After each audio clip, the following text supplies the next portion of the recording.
We'll start with introducing some people up here and try not to mess them up. Michelle Rogers is with the SBI, Anthony Jernigan, SBI. Brent McEwen's a lieutenant with our investigation. Andrew Womble with the DA's office. Deputy Chief John Young, and in the back we have our EMS and 911 Director Jerry Newell and Emergency Manager Christy Saunders. The SBI and investigators with the Pasquotank County Sheriff's Office met with District Attorney Andrew Womble on October the 19th. During that meeting, investigators were given approval to obtain arrest warrants for first-degree murder for the following individuals involved in the incident that occurred last Thursday, October 12th, at the Pasquotank Correctional Institute. The four individuals are as follows: Mikhail Brady, Jonathan Monk, Seth Frazier, and Wiza Buckman. Each of these individuals will be arrested for 2 counts of first-degree murder. The 4 individuals will be served with the processes once they can be transported back to Pasquotank County. On October 30th, there will be a grand jury in Pasquotank County where the District Attorney's Office and law enforcement investigators will present evidence to obtain further criminal indictments and charges on these 4 individuals. I have pictures of all 4. Y'all can pick them up, pass them out. And we'll open it up, but being this is going to court and be tried, it will be very limited on what we can answer, any questions or comment anything further about the investigation. We are still investigating and interviewing people and following up, and we will be too. This goes to court. So 2 counts of first-degree murder for all 4 of these inmates, and more charges could be pending? Yes, the rest of the stuff will be sent to the grand jury on the 30th. And then the grand jury will come out with grand jury indictments and charges on far as the other officers and people that were received assaults and other things that happened during this incident. I'm assuming these 4 were prisoners at the. All 4 were inmates at the prison, and all 4 have been transferred to other prisons. Okay. Do you know what charges they were already in serving time for? Yes, we do. And of course you can go on their website and pull that yourself. Without me sitting here going, I didn't bring that in with me, but yes, all 4 of them were in prison for serious charges. What weapons did they use? Did you name that at all? That is probably don't need to go into, because that's going to be part of what we have to try this case is, and being it's been so much publicity and all is it's going to be hard enough in our population to try to pick a jury and try this thing is and not run into any conflicts. Can you tell us a little bit more on the types of injuries that were sustained? That will come out and I know y'all are smart enough to know the medical examiners is a public record. As soon as that comes out, y'all can obtain that from them. Can you say if there was a preliminary finding in each autopsy and when the autopsy was performed? Yes, we had the SBI had an investigator there at the scene, and we got preliminary results, so we could present that to the DA's office to obtain these warrants. State lawmakers are calling for reform on how North Carolina runs prisons. Do you have an opinion as to? That would of course we'll be glad to work along with them, but that would be a DPS question on how they operate, how they run. And I'm sure they're doing their own internal, but we would be glad to share any of our findings with, I don't know if they're going to have a task force or just their employees with DPS if they want any of the information we find is. But I know they're started their internal review immediately when this incident happened. And I know for the 3 other employees who are hurt, how are they doing? One has been released from the hospital. 2 still remain in critical condition in there. And we will continue to monitor that for charges involving those individuals. Did the fire have anything to do with the injuries, or was that just a diversion? We will look at that but we don't have any evidence that says the fire was, anybody was burned. We will still look about smoke and things like that but the fire, I think, will come out as more as a diversion. How did they start the fire? Do you know when the injuries report will be out? I had no idea. I can't speak for the ME's office, but usually it's a few weeks before they come out. I don't know what they would tell you verbally, but it's usually several weeks before the type report becomes a public record. You can go online to North Carolina ME's offices and sign up to receive that. A couple things. What can you tell us, anything at all, about what these four did during the uprising? Anything that you can tell us? We can't speak on that, is because that's going to be part of the testimony in their trials. There's also, we're still getting phone calls about people who swear that they saw law enforcement out searching. We know that no one escaped. Can you fill in the gaps? Because we still get calls about this. On our air, there was someone who was live that said, what he was told by law enforcement. Can you tell us what was going on in real time on the ground that would make these people think that someone was being searched for? Well, because people see people either they think they're looking suspicious, or they may went up to somebody and the person didn't want to talk to them and they ran or jogged away. They knew we were all at the prison, so we would immediately send officers there to follow that up. As most of it was explained out by the time we located the people and seen what was going on. It was nothing to do with the prison, but we even checked, and we get calls like this even when we don't have something at the prison. If somebody may have been released and from either our local jail or from the prison, and they walked away, and they go a short way down the road and start changing clothes, or somebody meets them to pick them up. And you can imagine we get calls on them when we don't have an incident going on at the prison. So when we had this incident, everybody's calling in everything they see. And there were some rumors that got started just on social media that somebody had escaped. So that makes people even more edgy about seeing somebody walking near the prison, or somebody that may be wearing orange, which none of these inmates wear orange anyways. Because there really was no chance for them to escape, because they would have to get over the barbed wire. They would have to get over. over. As soon as this was going on, everything was on lockdown, so no one was going to leave the prison anyway. That's right. It's the ones that ended up getting into the barbed wire fencing area. The roving patrols were already there outside the fences. That's clear cut. They were out there, so they never had a chance to get over the wire. I think the point is saying that. Do what now? Have they gotten over the fence and out, would they been shot? That would be a DOT's, is they have the right, once they reach a certain area, is that they can use deadly forces, but I can't say what their policies and procedure were. That would be something from the Department of Public Safety. Given that one that goes to that prison sees obviously a high wire fence with barbed wire, have y'all determined why these people decided to escape, given that fence being almost escape-proof, not escape-proof? That would be hard to answer why any inmate ever tries to escape, is because there have been other attempts to escape from other prisons, but as we will have, what our evidence shows is that we will testify in court what we were finding that they were trying to do. What was the relationship among all four? What can you tell us about? Obviously, they knew each other, but what was the relationship? That, again, will be part of the testimony in the court, and I don't want to put that out before a jury's picked to hear it. Have you been able to identify the route they thought they were going to take to get out of the prison once they got past the fire in the facility? We have a lot of evidences, and we're still putting evidence together with the whole planning in through what their thoughts were to the end of this. So that'll be part of the testimony also. But you have a pretty good idea on how they thought they were going to get out. I think so. There's no tunnels or anything like that. No, sir. How did they start that fire? That's part of the evidence in the case.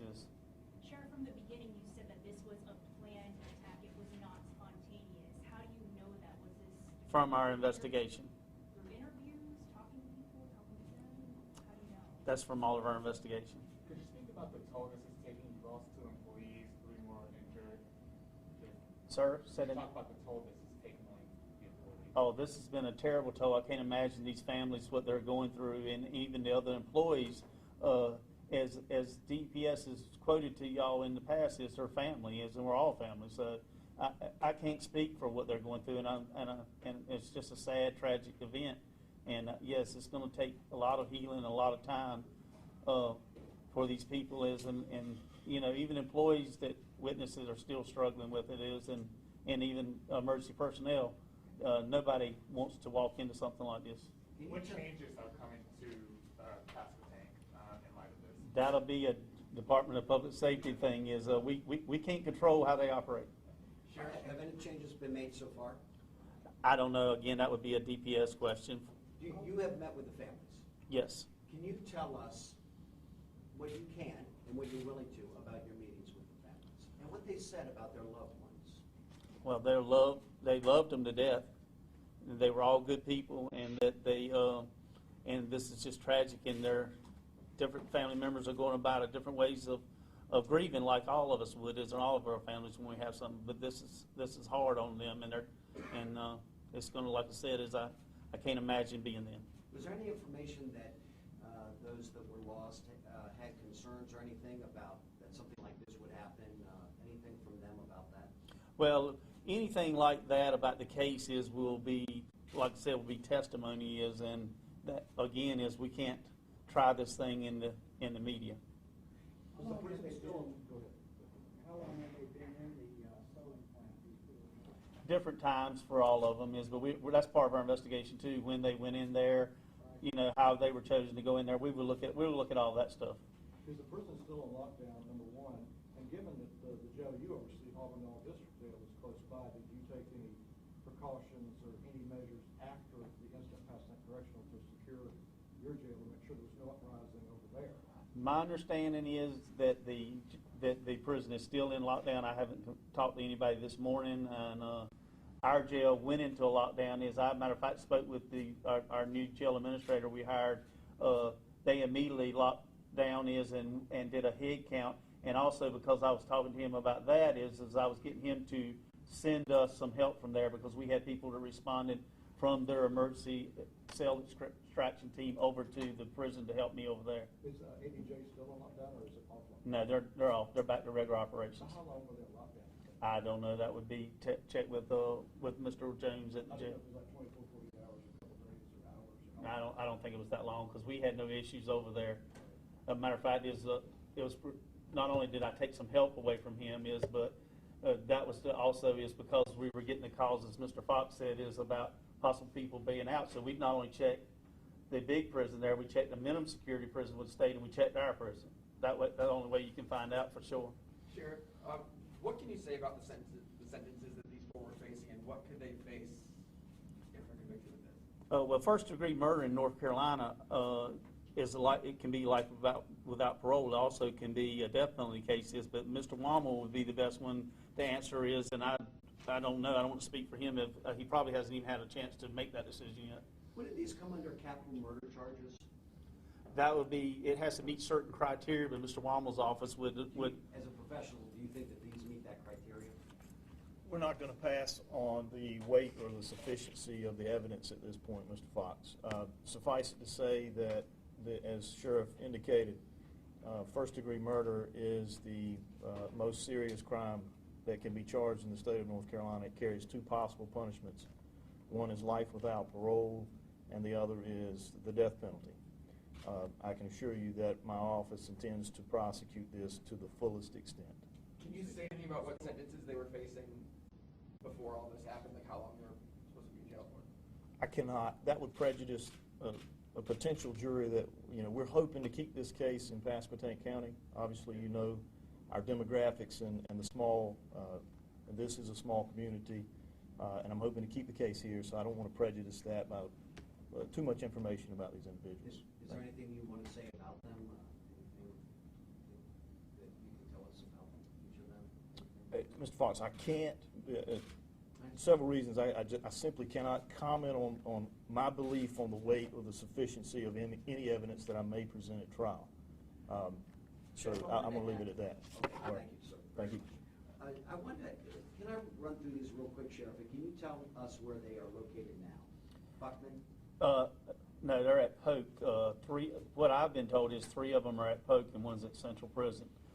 That's what I was told. Now, I don't know that the Department of Public Safety may move them is where they see fit is for the best security.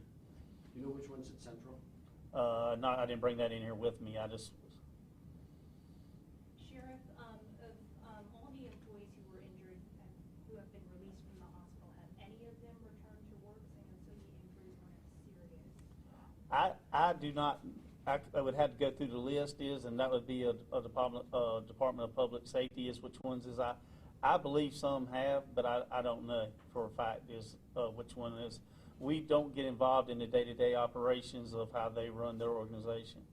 Sheriff, can you tell us what charges these inmates were in originally? No, we can. That's what Mr. Wamble was just telling Mr. Fox about.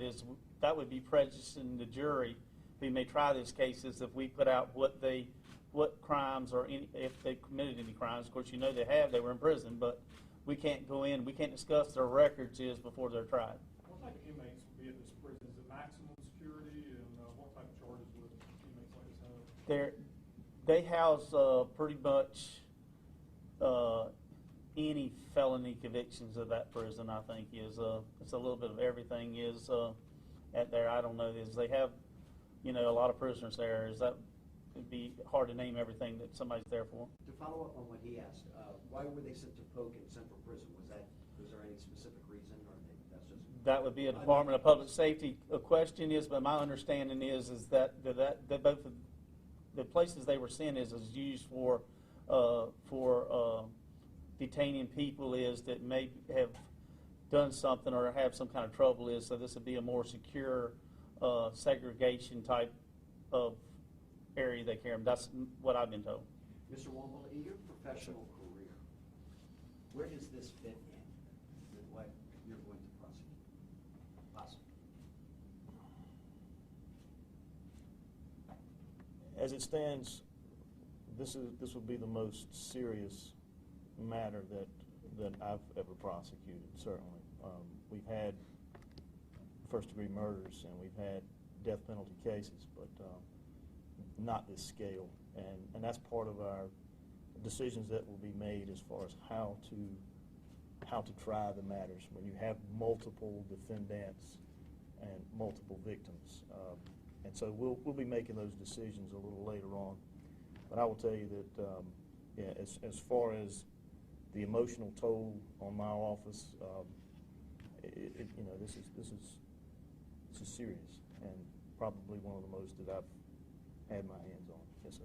Long hours for you. Yes, ma'am. However, let me say this: it pales in comparison to what the families are going through, and this isn't about what the district attorney's office will have to do. This is about these families, these victims, this community, and we're just going to do our job. And you said this was the most serious case you've handled so far. How long have you been in the district? I've been the district attorney 5 years. Yes, ma'am. What would you want the community to know, going forward? Well, certainly, when you have a situation like this, we wanted to make sure that the investigation was complete and thorough before we make any charging decisions. And then secondly, as the breadth of law enforcement that stands behind me, we met and we talked about what was the right message to send to the community about how we're handling it. And I was convinced that the right way was to go ahead and seek the charges rather than wait the additional week and go to grand jury.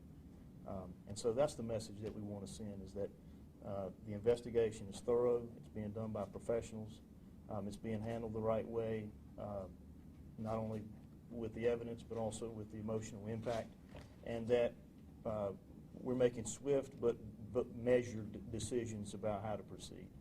And I think that's the correct message.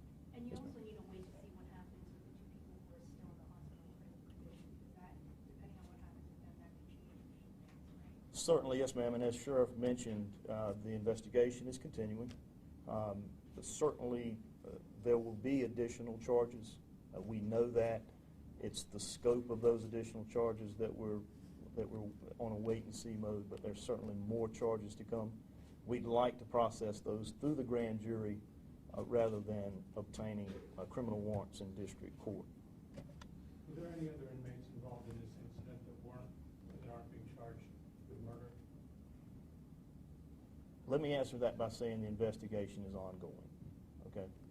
And these are the only 4 inmates that are being charged at this time. All right. So the prison sheriff, has it ever had to break out like this? I mean, if anyone to escape on a road crew or something like that, I don't remember one time anybody trying to get out of the fence or something like that. Not that I can recall. You know, you're right, we've had the ones that are out on work release that have just walked away and things like that but I don't know, that'd be a good question for DPS to go back, because they may have handled some type of somebody trying to scale offenses and they took care of it when we won't even call. So, you know, again, that would be a good question for them. As far as your office, you never called on I can't remember if it did happen. Can you talk about how you keyed in on these 4 individuals with surveillance video or something? How did you know that these were the 4 primary people to go after? That, again, is like as part of our testimony but we pretty much knew about these 4 individuals within minutes of getting on scene. What happened when they were confronted? There were some different times is when they were confronted by the prison officials or by our law enforcement. Both. But they, like I said, that'll be part of the evidence coming out but it wasn't long before we had them all 4 in custody. Have they admitted what they've done? That's part of the trial. Mr. Wample, anything you want to add to that? Any admissions? No, we won't discuss, once again, the weight or sufficiency of the evidence. You may have already answered this, but so can you give us a timeline of how long this riot actually occurred? Was there a certain, you sound like you had it under control within reasonable. And I wouldn't classify it, so to speak, as a riot, but it was pretty contained very quickly. We were very lucky with the 911 operators and the prison officials getting information to us so fast that I could actually call people in before I even got to the scene. And then people are arriving within minutes behind us.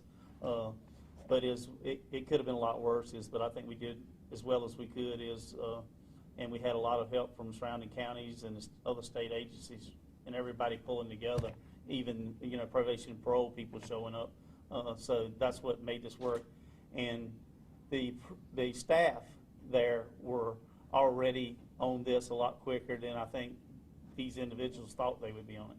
So you think maybe 15 minutes, 30 minutes, an hour? Yeah, before they had everything, there probably is in 15 minutes, to 20 minutes, everything was under control and the prison was being locked down. Did you find any of the other prisoners helping the staff?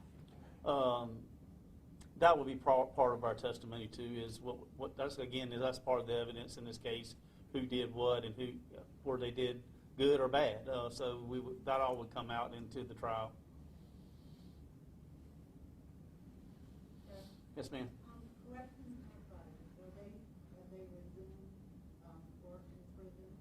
Do you know? That would be a question for them, is what operations they've opened or what position they are with that. And if I remember correctly, from that day, your office sent out a message, all sworn officers with guns report to the correctional facility.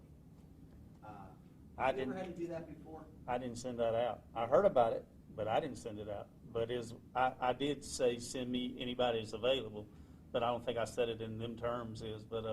Send anyone available. Have you ever had to do that before? No, sir. Where does this rank in your career? This is pretty serious. And it could have been, it's tragic enough as it could have been even worse if our departments and all the agencies around us hadn't reacted so quickly and did such a great job. Again, to that first call that came in, that was so critical, the information that them telecommunicators obtained and what the officials were giving out is why we could contain this as quickly as we could. We've all seen stuff at other institutions throughout the nation that didn't come out nowhere near, even though I'm not downplaying, this is still very, very bad, but it could have been worse. Do you guys do drills through the year for similar incidents like that? We train a lot, but we have never trained for something far as, we have a protocol on somebody trying to escape from a prison and go out there, but we don't actually train every year with the Department of Public Safety but everybody has protocols in court, even the State Highway Patrol here is on what they respond to if a prison calls and needs emergency mutual aid. So it would depend on what's going on, where it's fire or just somebody that's been injured in there, because we have dealt with both them situations, and so we have to train on getting in there, how you get a firefighter or an EMS worker in there safely to help the injured person or to extinguish the fire. You talked about containment, so this all just happened within the sewing shop? Well, no, it did not all happen. It started in that area, but it led all the way out onto the yard. Can you give a ballpark of how many inmates were involved that weren't being charged with murder? No, that'd be part of our investigation. Sheriff, I know that you worked with the city police department when you were probably one of the longest serving police chiefs and also been a sheriff for a long time. This gentleman pointed out y'all train and do things, but having gone through the real life experience of something like this, what did you learn or take away that you did not know, that's not taught in the manuals, that you can't necessarily train for? Was there something that stood out that you learned? And you bring up a good point. And you can train and train and when things get really out there, you learn something from every incident. That's why, matter of fact, the emergency management coordinator, I've already met or talked briefly about what we usually do is after a serious any incident we have is we go back and do a debriefing is what can we do better in the next one. Where did we drop the ball, or what could we do better? Was there anything though that you learned though that you don't see in the book or you train for, that the real life experience that struck you? I've been doing this 30-some years, and I still learn every day. So can we say, just to spin off what he was saying, there are other inmates other than these 4 who definitely will be charged? I can't speak to that until we finish and present stuff to the grand jury. That is a possibility that other inmates. Well, as long as we keep investigating, anything's a possibility. And the grand jury again is October 30th. October 30th. So you want to dig through all your notes? Yes, ma'am. What other contraband was found in the suite, and were there more charges that came out of that? Do what now? Say that again. Contraband? That was found during the sweep of the prison, Uh-huh. after the incident, and what kind of charges came out of that? On the stuff and evidence we recovered as part of the trial, I can't speak on that. If the Department of Public Safety did some type of sweep of the rest of the prison that we were not investigating in, you would need to get a comment from them on if they recovered any contraband. That may be what you're talking about. I know that they've done their own internal sweep of the whole prison. Forgive me, can I get you to say spell your name for me? Randy Cartwright. So Randy's common spelling, and Cartwright CARTWRIGHT. Sure. Right. Just a brief clarification on something you mentioned a minute ago about debriefing. Would y'all want to do a drill or drills sometime in the future at Pasquotank Correctional, which would be yes? We may, is when we do this debriefing and go back over an action review, we'll come up with a plan of what we need to do and what we can do better is, and if we need to alter or change some of the training that we're already doing, then that's what will come out of that working document. Have any law enforcement agencies or agencies outside the Elizabeth City, Pasquotank area, and even outside North Carolina, called to offer assistance, and can you describe what offers you received? Oh, yes, I was receiving offers from people in the Chesapeake Tidewater area within 5 minutes of being there. And I know other agencies were, I know, and we can bring Jerry up from EMS, but I know his agency got offers in ambulance, extra ambulances were brought in. But as we were getting offers from every sheriff's office and police department around us, and including because we're so close to the Tidewater area. Being we were fortunate enough to control as quick as we were, and we went to an investigative thing, is not a control thing. We even turned some people around and started releasing people. So it was a luxury of having enough help to handle the situation and we could have got more in here quickly if we needed to. Andrew Wamble.